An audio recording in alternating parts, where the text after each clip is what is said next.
bading sa'yo. Huwag ka maging jowa-jowa niya. Kailangan may ifront na karelasyon. At hindi basta-basta karelasyon na. Kailangan na yung bakla. O, sige na nga, papayag na ako. Sige na. Malaking tulong siya, hindi lang dito sa club, kundi pati sa personal life. Abi, pati sa pagpapanggap. Ginagawa niya para sa'yo. Para sa akin to? Wow! Oo, natin. Birthday ko ba? Pero, ikaw, Walk like an Egyptian. Walk like an Egyptian.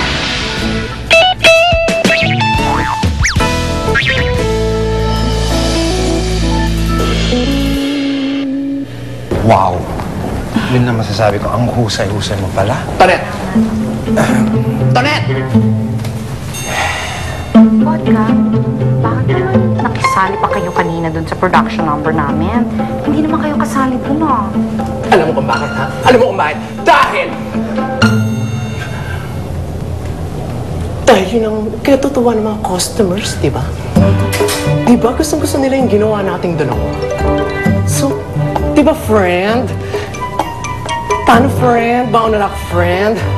Mag-aayos pa ako ng production number, friend. Sige, bye-bye, friend.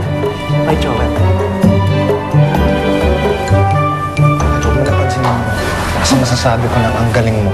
Hindi ko alam. Talent kang ganyan. Mas lalo pa akong humanga sa'yo. Ito nga niyan, kahit dati pa.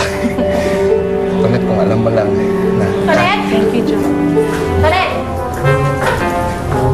Pasensya na po, mawalang galang na po. Pwede po kayong umalis kasi kailangan ko kausapin si Tonet at may importante akong sasabihin sa kanya eh. May importante na akong sasabihin sa kanya. Kaya tumahimik ka muna dyan. Tonet! Yeah. Congratulations, ha. Napakaswerte mo kay Kenneth. Kaya dapat alagaan mo siyang mabuti. Alam mo, gusto ko nga ako mag-alaga sa kanya eh. Pero ano ba magagawa ko? Ikaw yung pinili niya. Sister, hayaan mo na. Alam ko naman naniniwala ako na balang araw, makikita mo rin ang iyong Prince Charming. Don't give up. Eh pero si Kenneth yun eh! Yun yung lalaking pinakamamahal ko! Alam mo, hindi ko talaga maintindihan. Bakit ikaw yung pinili niya? Tingnan mo kayo yung sarili mo sa salamin. Unang-una, wala ka niyan, no? Wala ka niyan! Samantalang ko, eto, overflowing na gumapang sasabog na nga eh! Tapos meron ka pa yan, meron ka pa yan! No touch! Tingnan mo yung sarili mo. Yung buhok mo? Fake! Yung buhok mo? Pangit! Makeup mo? Pangit-pangit din! Tingnan mo nga yung damit mo? Wala kang fashion sense. Ang baduy. Bakla ka na nga. Pangit!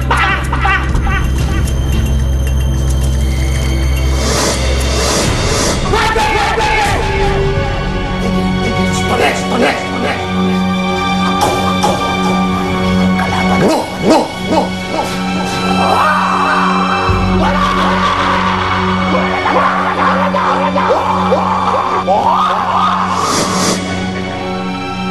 Mandy! Tigilan mo si Tonet, ha? Hindi ako makakalaban mo. Hanggat nandito, walang pwede mo kay Tonet. Oo nga, hanggat nandito ako, walang makakapi dito. Mabuti ba, walis ka na? Oo nga, at huwag ka nang bumalik ha. Sorry. Lasing lang. Ayos na. Bye-bye. Ayos ka lang? Salamat sa pagtatanggol mo sa akin, Kenneth. Okay ka lang? Oh. Tanga ba niya? Hindi. Okay lang. Okay naman. Ano ka ba? Okay lang. Sige. Sigurado, okay ka lang ha. Okay. Hindi ka hinawakan, hindi ka... Teka, sandali. Alam mo na kanina ko pa napapansin, parang kanina ka pa sabat ng sabat eh. Nananadya ka ba? Hindi ho, ginagawa ko lang ho yung trabaho ko bilang bouncer nyo. Responsibilidad ko po ang paalisin yung mga gugulo, mga tulad nun, lasing at proteksyonan ng mga empleyado natin. Kaya Okay, so bilang bouncer, hindi ba dapat mas nasa labas ka at hindi dito sa dressing room? Oo nga ho. Gagawin ko na yun. Sabi ko nga eh. Salamat ho.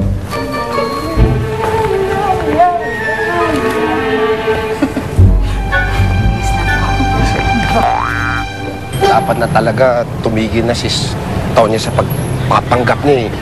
Okay, o di sige, titigil siya pa sa pagpapanggap niya, pero bibigyan mo siya ng magaling na abogado, tapos ikaw din yung magbabayad, ha? Alam mo naman, wala akong pera. Wala pa akong kilalang abogado. Ayun naman pala eh. O, di itigil mo na yung pagreklamo mo. At saka hindi mo nakikita, mukha naman siyang masaya sa pagiging binabae niya. Ano habang buhay siyang magpapanggap dito? Magtatrabaho dito? Habang buhay niya makakasama si Kenneth. Ayun. Eh, di lumabas yung tunay na issue. Joel, nabubulagan ka na naman sa matinding paninabubuo. Okay? Magko-continue yung pagdidisguise ni Tonya habang hindi pa safe na bumalik sa dati niyang itsura. Okay? At saka habang wala pa siyang limpak-limpak na pera para sa isang magaling na abogado, eh mananatili siyang isang baklita. Okay? Not unless wala tayong makitang matinong polis na magtuto the rescue sa ating friend. Okay? Kaloka. Di maghahanap ako naman tinong pulis. Di maghanap ka. Si Chito! Yung pinsan ko. Ang pulis. Malayong pinsan. Pero mabait yun. May pinsang kang pulis. Eh, bakit mo lang naalala? Ano ka ba? Oo nga eh. Ganun nga siguro pag desperado ka na. Humihingi ka ng tulong sa mga di mo naalala dati. Desperado? Bakit ka naman desperado? Desperado, tulungan ka! Basta, ako bahala kay Chito. Ilalapit ko sa kanya yung nangyari sa'yo. Joel, sa tingin mo, matutulungan niya ako. Ako naman, Chito pa. Basta, kukontakin ko na yun. Maayos ang lahat.